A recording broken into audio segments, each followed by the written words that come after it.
Atos 17, a partir do verso de número 22. Diz assim a palavra de Deus: Então Paulo ficou de pé no meio do Areópago e disse: Homens atenienses, em tudo vejo que sois excepcionalmente religiosos, porque ao passar e observar os objetos do vosso culto, encontrei também um altar em que estava escrito: ao Deus desconhecido. É exatamente este que honrais, sem conhecer, que eu vos anuncio. O Deus que fez o mundo e tudo o que nele há, Senhor do céu e da terra, não habita em templos feitos por mãos de homens, tampouco é servido por mãos humanas, como se necessitasse de alguma coisa, pois é Ele mesmo quem dá a todos a vida, a respiração e todas as coisas.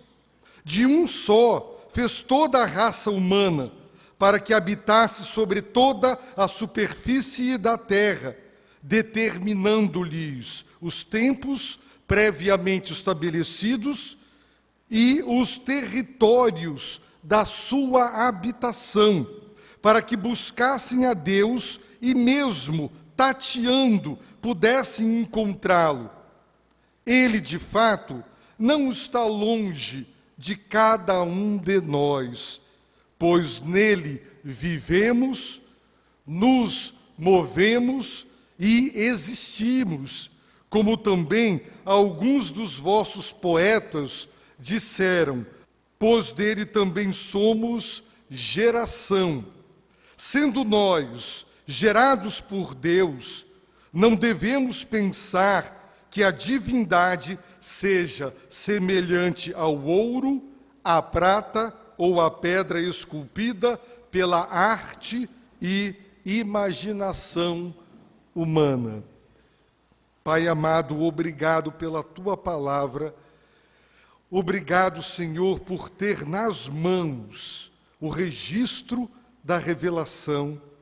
Deus, nesta hora, abre a mente, o entendimento de todos os presentes, para que compreendam a Tua verdade. Em nome e por amor de Jesus. Amém. Sabedoria. Existe muita gente inteligente, de elevado QI, com muitos mestrados e doutorados, mas que são emocionalmente bem pobres, e em termos de sabedoria, a tolice prevalece sobre eles. Eu me lembro de um projeto onde doutores, somente doutores, em várias áreas foram reunidos para viver juntos em uma espécie de laboratório onde eles morariam e viveriam juntos fazendo pesquisas. O projeto era fantástico, mas ele não deu em nada, porque eles se desentendiam o tempo todo e porque não conseguiram uma convivência, o local se tornou insuportável e o projeto em nada, em absolutamente não deu em nada, não por falta de inteligência e de capacidade, mas por falta de capacidade de conviver, de respeitar os direitos uns dos outros e viver em paz, em harmonia. Tem tanta gente inteligente, mas que não tem um pingo de sabedoria. Aqui nós estamos observando a sabedoria de Deus sobre o apóstolo Paulo. Nós estamos observando como Deus usou este homem para evangelizar. E nós precisamos pedir a Deus que, além do fervor evangelístico, Deus também nos dê sabedoria para que apresentemos a verdade do Evangelho e não sejamos agressivos, não desrespeitemos as pessoas e não levemos as pessoas a se fechar ainda mais como produto da nossa agressividade. Paulo, meus irmãos, ele conclui o seu raciocínio dizendo: não devemos pensar que a divindade seja semelhante ao ouro, à prata, à pedra esculpida pela arte e imaginação humana. E ele chega a essa conclusão e leva seus ouvintes a concluírem com ele. Por quê? Porque em Atenas, esperando a equipe missionária reunir-se com ele, Paulo, diz a Bíblia, sentia grande indignação. E o que o deixava indignado eram os ídolos, vendo a cidade cheia de ídolos. Era uma cidade não só com inúmeros ídolos, mas era uma cidade dominada por eles. A expressão bíblica significa mais do que quantidade numérica de imagens, de ídolos, mas uma cidade submersa na idolatria, dominada pela idolatria. E Paulo sentia grande indignação diante da idolatria, porque ela é um insulto ao Criador. Quando os homens, eles não querem adorar e conhecer o Deus vivo e verdadeiro, eles criam uma religião. Toda religião é produto do homem. Não há uma religião que é produto de Deus. A fé é produto de Deus. A salvação é produto de Deus. A igreja é produto de Deus. Mas a religião é o homem exercendo a sua espiritualidade por conta própria e não a partir da revelação que Deus fez de si. Portanto, os ídolos, eles revelam o quanto o ser humano é um ser espiritual, o quanto ele precisa adorar e cultuar, o quanto ele precisa nutrir a sua vida espiritual.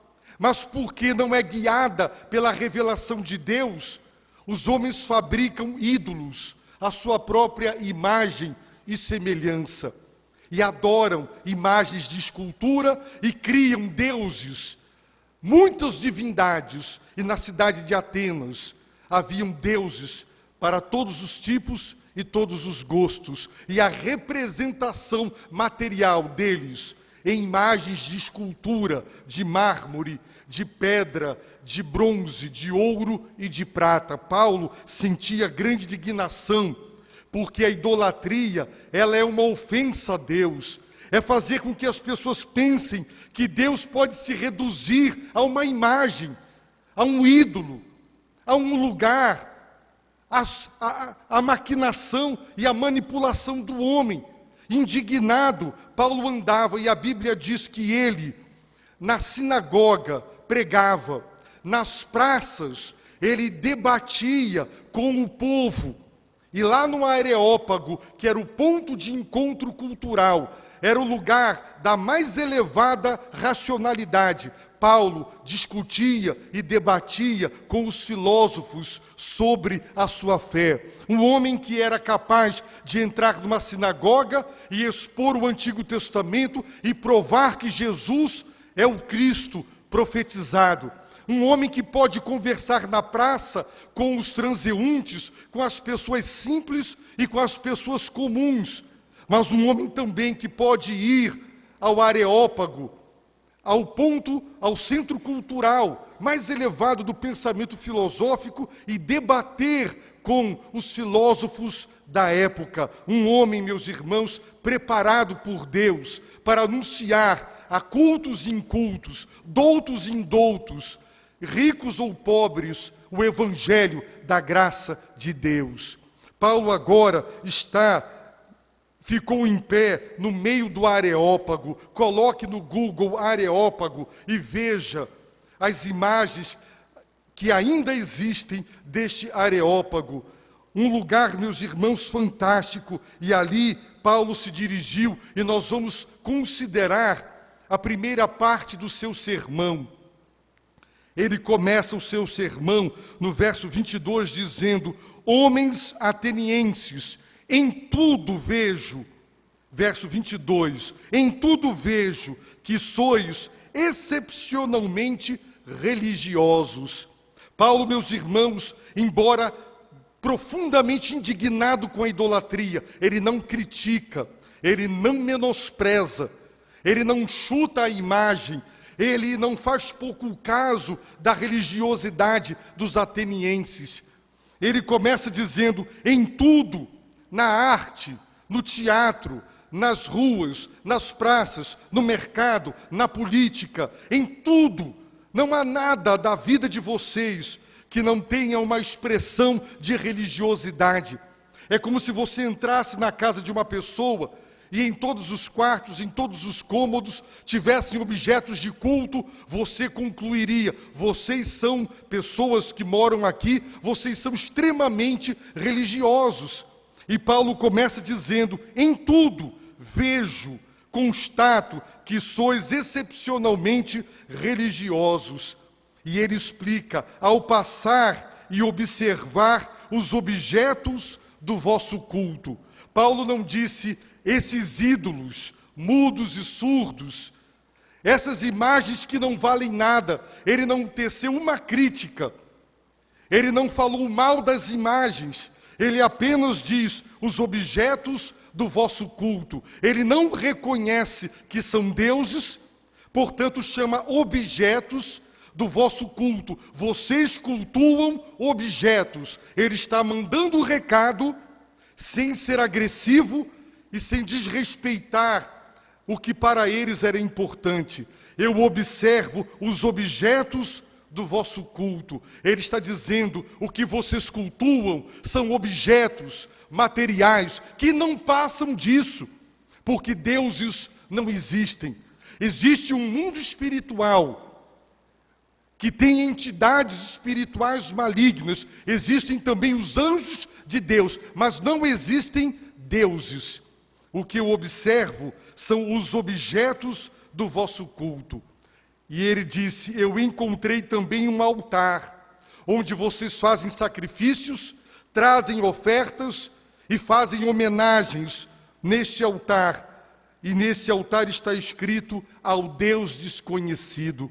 Eles eram tão excepcionalmente religiosos, pensando que pudesse existir mais um Deus que eles desconhecessem e que deixassem de adorar por desconhecer, e que isso poderia provocar a ira deste Deus, desta divindade. Eles sacrificavam, ofertavam e cultuavam um altar vazio dedicado ao Deus desconhecido, para que ninguém, nenhuma divindade pudesse reclamar ou irar-se contra eles por desprezo. Eles adoravam o Deus desconhecido. E o apóstolo Paulo, com grande sabedoria de Deus, ele faz o ponto de contato dizendo: é exatamente este que honrais sem conhecer. O Deus que eu anuncio é este, o Deus que vocês honram, mas vocês não conhecem. Muita gente está prestando culto a deuses inexistentes e deixa de adorar o verdadeiro Deus. E Paulo, com sabedoria divina, encontra o ponto de contato para dizer: este que vocês honram sem conhecer, eu prego, eu anuncio. Quem é ele então, Paulo? Em primeiro lugar, ele é o Deus Criador, o Deus que fez o mundo e tudo o que nele há. O Deus que eu prego, Paulo já está dizendo, não é um dentre tantos, é o único. Ele é o Criador, ele fez o cosmos, ele fez o mundo e tudo o que nele há.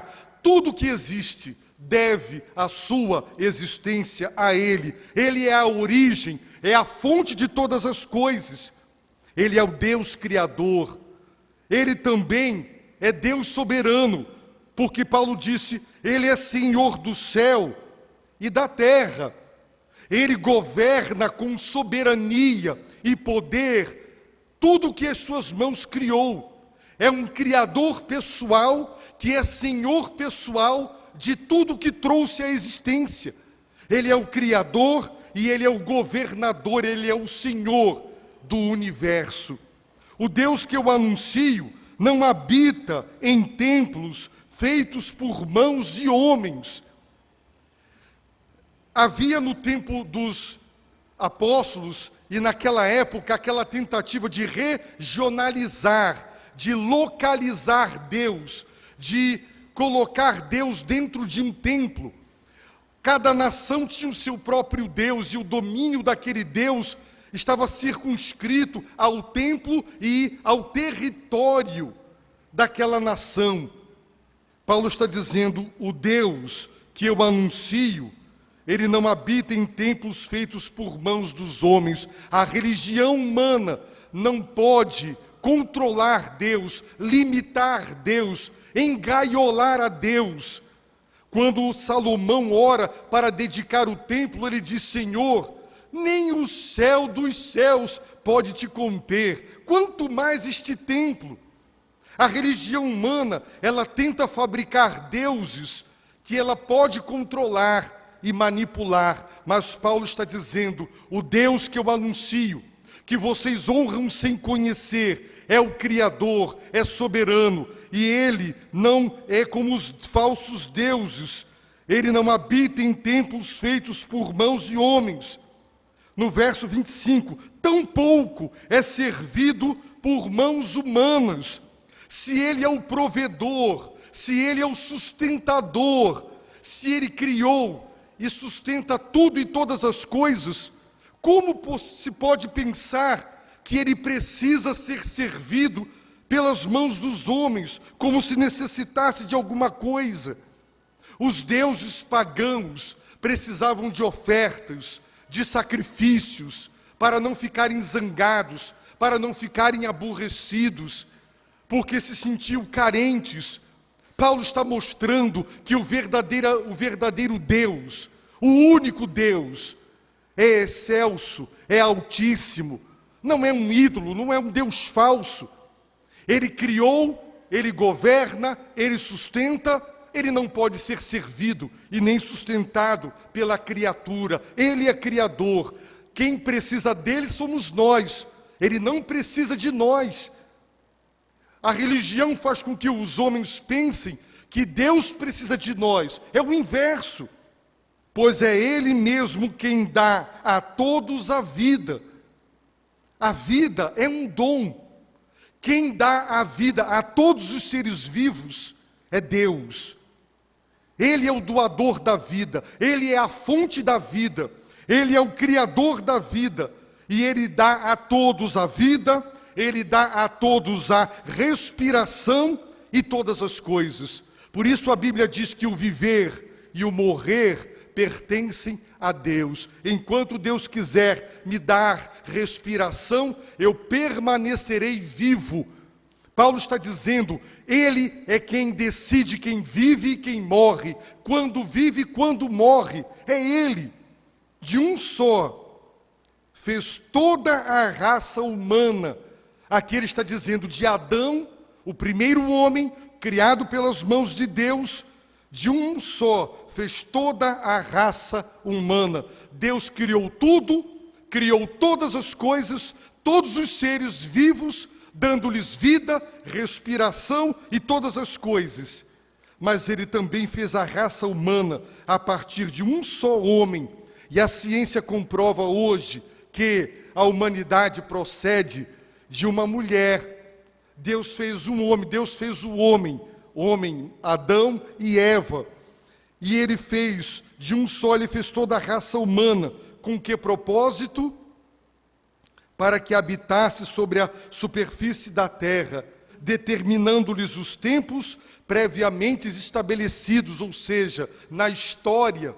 É Deus quem determina a época histórica em que as nações existirão. E não só a época, mas também os territórios da sua habitação. A soberania de Deus, inclusive, se estende à geografia, aos territórios que as nações, a partir de Adão, irão ocupar.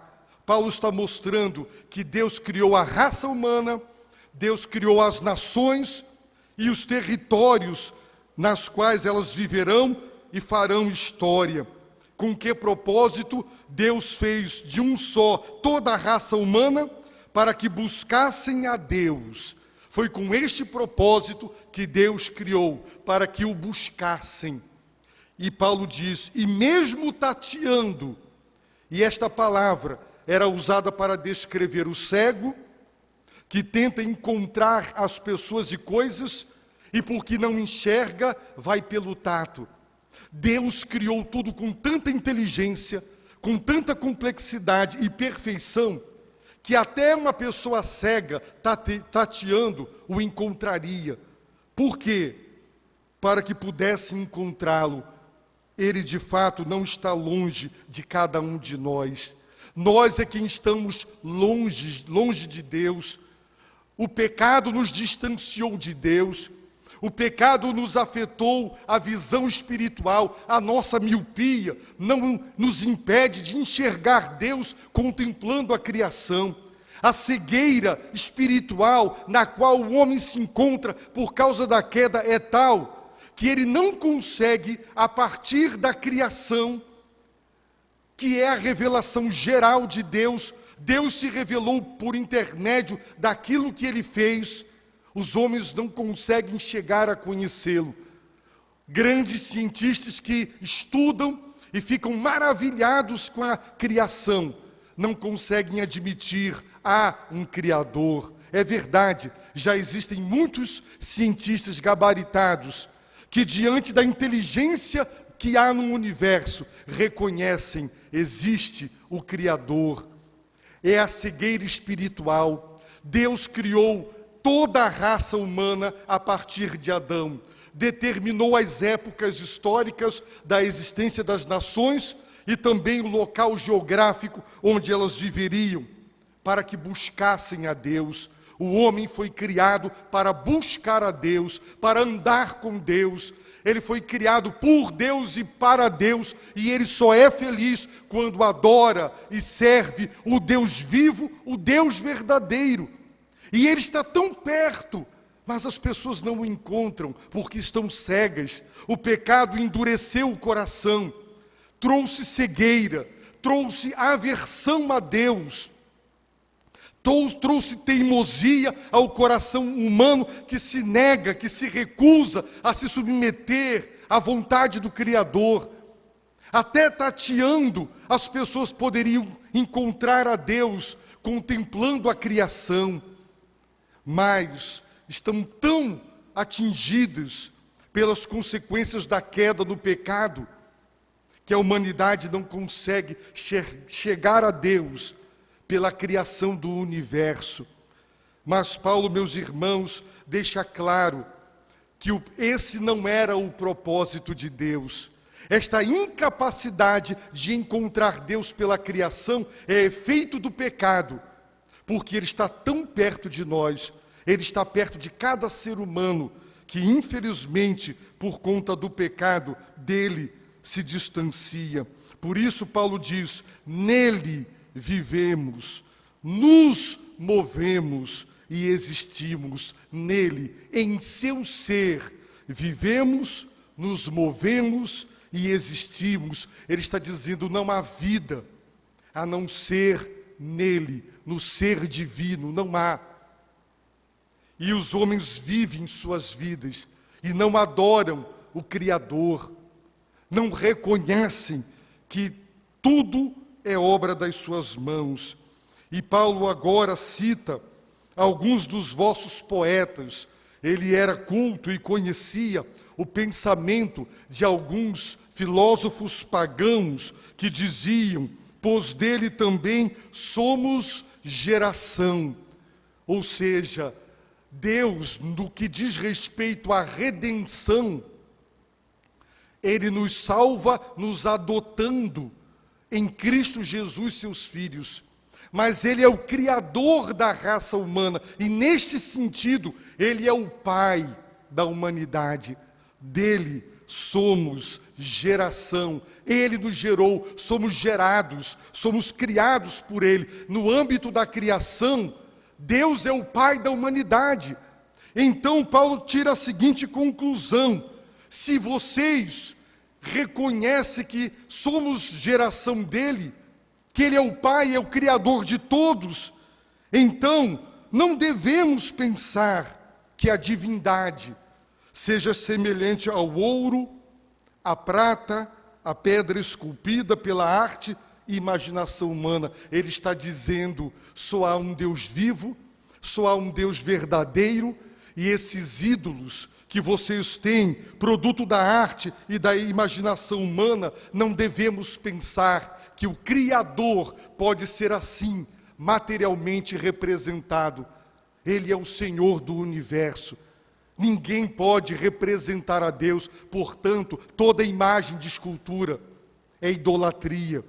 Toda tentativa de cultuar objetos, prostrar-se diante de objetos, venerar, cultuar, adorar, é uma ofensa, é um insulto ao Criador, diante da sua grandeza. É isso que o apóstolo quer mostrar. Vocês são excepcionalmente religiosos, e hoje ainda existem pessoas assim, tão religiosas, mas elas são idólatras.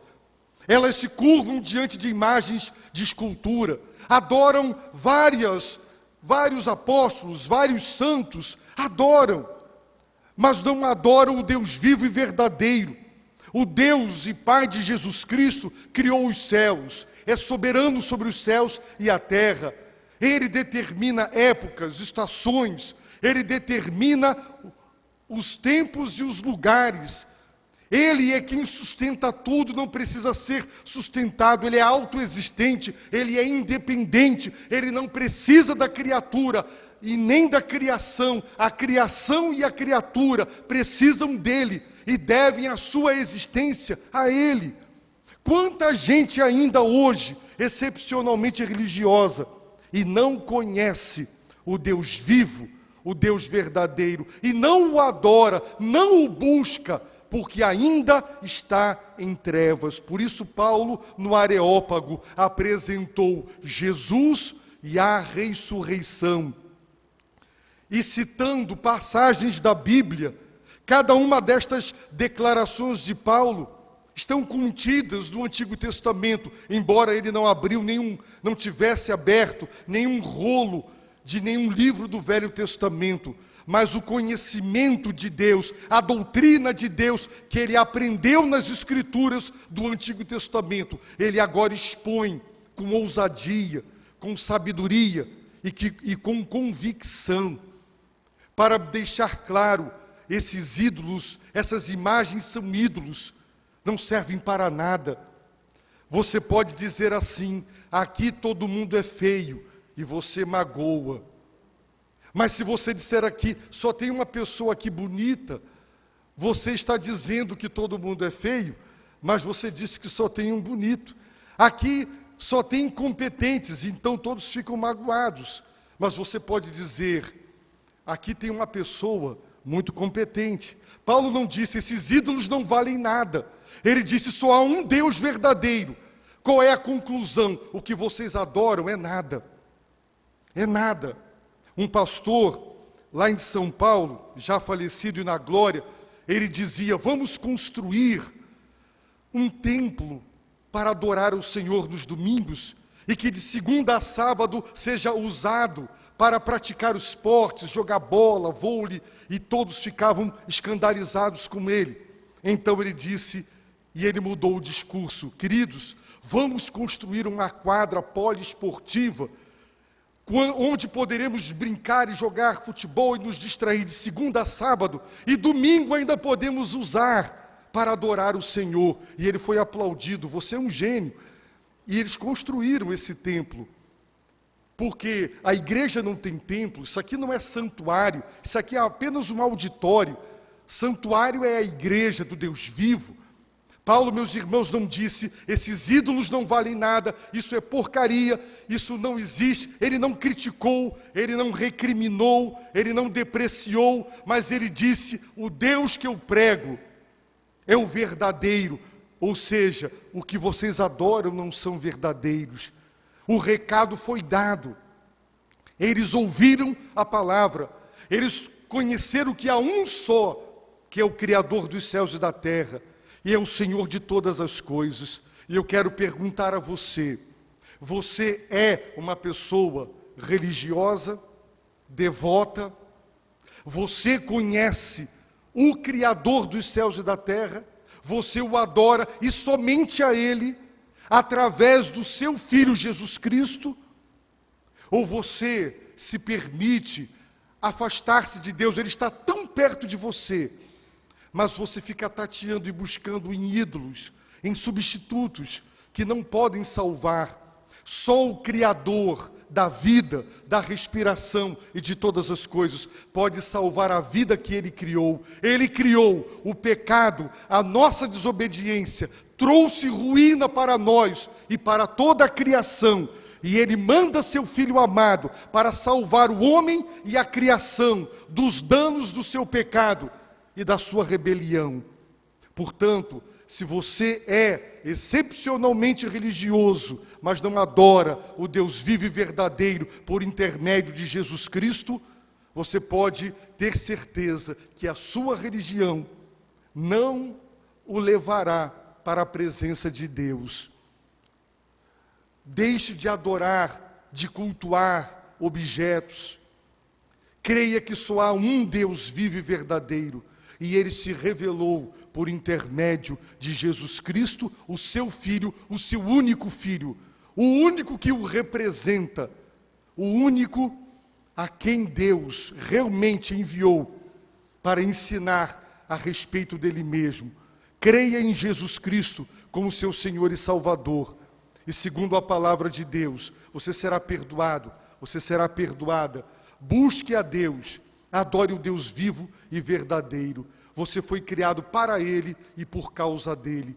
Então viva para Ele e reconcilie-se com Ele por intermédio de Jesus Cristo, o seu Santo Filho. Abaixe a sua cabeça, feche os seus olhos e ore. Ore a Deus nesse momento. E peça a Deus: Senhor, eu quero conhecer-te. Eu não quero perder tempo com mentiras, com enganos. Eu quero conhecer a verdade e ser liberto pela verdade.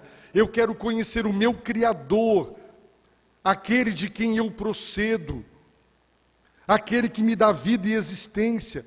Eu preciso do Criador, do Senhor, do verdadeiro Deus. Tem misericórdia de mim, salva a minha vida. Busque a Deus agora, por intermédio daquele que Ele enviou, o seu próprio Filho Jesus Cristo.